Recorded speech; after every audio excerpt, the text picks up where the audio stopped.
घड़ी में दोपहर के 12:39 होते ही गुजरात की गांधीनगर लोकसभा सीट से गृह मंत्री अमित शाह ने अपना नामांकन पत्र दाखिल कर दिया। इस समय को यूं ही नहीं चुना गया। अमित शाह के समय पर नामांकन करने का काफी महत्व है। अमित शाह ने बहुत सोच समझकर आज की तारीख में समय का चयन किया और इस शुभ मुहूर्त में 24 के चुनावों के लिए अपना पर्चा भर दिया। धार्मिक मान्यताओं के मुताबिक इस समय को विजय मुहूर्त माना जाता है। अमित शाह ने गांधीनगर लोकसभा सीट से तीसरी बार नामांकन किया है। वो पिछली बार भी भारी वोटों के अंतर से जीते थे। इस बार उनकी कामना अपने ही पुराने रिकॉर्ड को तोड़ने की है। ऐसे में अमित शाह का विजय मुहूर्त में नॉमिनेशन करना उन्हें भारी मतों से जिताएगा या नहीं, ये तो 4 जून की तारीख ही बताएगी। लेकिन एक तरफ आज जहां पहले चरण की वोटिंग हुई, तो अभिजीत मुहूर्त में अमित शाह के नामांकन से सियासी गलियारे में सरगर्मियां तेज हो गई। अमित शाह कलेक्टर ऑफिस पहुंचे। नामांकन भरने के बाद अमित शाह जब कलेक्ट्रेट से बाहर निकले तो जीत की हैट्रिक लगाने का दावा किया और इसे मोदी को तीसरी बार प्रधानमंत्री बनाने का चुनाव करार दिया। आज गुजरात के मुख्यमंत्री श्री भूपेंद्र भाई, मेरे साथी विधायक और मेरे दोनों इंचार्ज के साथ मैंने लोकसभा के लिए मेरा नामांकन गांधीनगर सीट से भरा है। मैं गांधीनगर की जनता को अपील करना चाहता हूं कि मोदी जी ने देश को सुरक्षित किया है, देश को समृद्ध किया है। इस बार का चुनाव प्रधानमंत्री नरेंद्र भाई को तीसरी बार प्रधानमंत्री बनाने का चुनाव। अमित शाह वैसे तो देश के गृह मंत्री हैं, लेकिन उनका गांधीनगर सीट से विशेष जुड़ाव है। अमित शाह इस बात को खुद मानते हैं कि इसी सीट से उन्होंने बूथ कार्यकर्ता से लेकर सांसद पद तक पहुंचने का लंबा सफर तय किया है। इस सीट के वोटर्स 3 दशक से उन पर भरोसा बनाए हुए हैं और आगे भी वो यहाँ के मतदाताओं से यही उम्मीद रख रहे हैं और 24 फतेह का दावा ठोक रहे हैं। जिस सीट पर से इसी क्षेत्र का प्रतिनिधित्व श्रद्धेय अडवाणी जी ने किया, श्रद्धेय अटल जी ने किया, पर जिस सीट पर स्वयं नरेंद्र मोदी जी मतदाता है, उस सीट को प्रतिनिधित्व करने का मौका मुझे भारतीय जनता पार्टी ने दिया है। मैं इसी सीट पर से 30 साल से विधायक सांसद रहा हूं। यहीं मैं बहुत छोटे से एक बूथ के कार्यकर्ता से संसद तक पहुंचा हूं।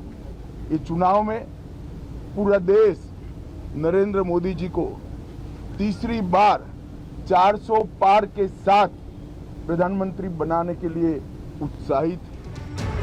मीडिया से बातचीत के दौरान अमित शाह ने दावा किया कि बीजेपी की सरकार ने न सिर्फ गांधीनगर में बल्कि पूरे गुजरात के लिए बहुत काम किया है। सिर्फ इस 5 साल के अंदर 22,000 करोड़ से ज्यादा डेवलपमेंट के काम गांधीनगर लोकसभा क्षेत्र में हुए हैं। मुझे बड़ा संतोष है। इस क्षेत्र की जनता ने जब भी मैं पार्टी के लिए, मेरे स्वयं के लिए वोट मांगने आया, मुझे बड़े चाव से, बड़े मन से आशीर्वाद दिया है और हमेशा मजबूत बहुमत के साथ चुनाव में जीता है। अपने नामांकन से पहले अमित शाह ने साड़न से तूफानी रोड शो की शुरुआत की और जन जन तक पहुंचने की कोशिश की। अमित शाह ने 2019 में इसी सीट से चुनाव लड़ा था। शाह ने यहां 5 लाख से अधिक मतों के अंतर से जीत हासिल की थी। उन्होंने कांग्रेस के डॉक्टर CK चावड़ा को हराया था।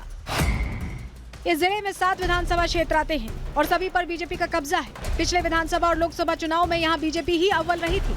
यहाँ सिर्फ 1% लोग ST वर्ग से आते हैं, वहीं SC वर्ग की आबादी 11% है। इस बार गुजरात की सभी सीटों पर तीसरे चरण में एक ही दिन में मतदान होना है। राज्य की जनता सभी 26 लोकसभा सीटों पर 7 मई को अपना मत EVM में लॉक कर देगी। बीजेपी को उम्मीद है कि इन सीटों का बहुत बड़ा योगदान मोदी के मिशन 400 पार में देखने को मिलेगा। Bureau report, Republic Bharat. तो तो अमित शाह धुआंधार प्रचार कर रहे हैं और पूरा गुजरात, देखिए सिर्फ गांधीनगर सीट की बात ही अगर हम करें तो सिर्फ गांधीनगर सीट नहीं बल्कि पूरा गुजरात बीजेपी के रंग में रंगा हुआ दिखाई दे रहा है। और आज अमित शाह ने जिक्र भी किया, कहा कि मेरा सौभाग्य है कि प्रधानमंत्री मोदी इस सीट के मतदाता हैं, इस सीट से मतदाता हैं, सालों से यहीं से वोटिंग कर रहे हैं और ऐसी सीट से प्रतिनिधित्व करने का मौका मुझे मिल रहा है। तमाम लोग यहाँ पर मौजूद है। गुजरात की जनता से हम पूछते हैं कि आखिरकार यहाँ पर किसका दबदबा देखने को मिल रहा है इस बार। आप पहले मुझे बताइए कि क्या लग रहा है इस बार, किस पार्टी का दबदबा? बीजेपी का। बीजेपी का क्यों? बीजेपी का वो कितने सारे मोदी जी ने काम किए हैं और हिंदुत्व का है और राम मंदिर बनवाया है और वो सामने एक तरफ बब्बर शेर मोदी जी है और एक तरफ वो पप्पू राहुल है। तो राहुल का तो कुछ होने वाला है नहीं और हम बब्बर शेर मोदी जी के साथी हैं। अच्छा आप बताइए भैया, किस पार्टी पर यहाँ की जो गुजरात की जनता है वो भरोसा जता रही है? अभी तो बीजेपी जता रही है। बीजेपी जता रही है? हाँ बीजेपी। ऐसा क्यों?